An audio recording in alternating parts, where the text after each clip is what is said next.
మనము ఒకటి అడుగుతున్నాం. మధ్య వాసులుగా జిల్లాల విభజన ప్రజలకు సౌకర్యాలు మేలు కావాలి, కానీ ఇంకా సౌకర్యాలు తగ్గిపోయే విధంగా విభజన జరిగితే ఈ ప్రాంత వాసులు తీవ్రంగా నష్టపోతారని మరొకసారి మీ దృష్టికి తీసుకొస్తున్నాము.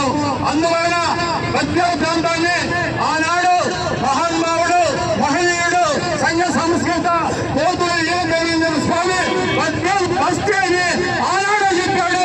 ఆయన చెప్పిన మాటలు ఈ రూపంగా చేసే విధానం కోసం మనమందరం కూడా దీంట్లో పాత్రలో ఉందాం. మనం అందరం కూడా ఈ కార్యక్రమంలో ఇవ్వగలుగుతాం. అందువల్ల ఈ ప్రాంత అభివృద్ధి కేవలం బ్రహ్మంగారు జిల్లా ఇదే తప్ప ఇంకా ఎటువంటి మార్గం లేదని ఈ సందర్భంగా తెలుసుకోవాలి. అదేవిధంగా మధ్య ప్రాంతానికి సుమారు 60 సంవత్సరాల నుంచి రైలు మార్గం అనేది మన చిన్నప్పటి నుంచి కూడా వింటున్నాము. ఈ ప్రాంతానికి రైలు మార్గం ఏ విధంగా వస్తుంది? ఇది ఒక జిల్లా అయితేనే రైలు మార్గం వస్తుంది. ఇది ఒక జిల్లా అయితేనే సమస్యలు వస్తాయి. ఇది ఒక జిల్లా అయితేనే పారిశ్రామికంగా ఆర్థికంగా అన్ని విధాల్లో కూడా అభివృద్ధి చెందేదానికి మార్గం జిల్లా కేంద్రం అయిపోయినప్పుడే.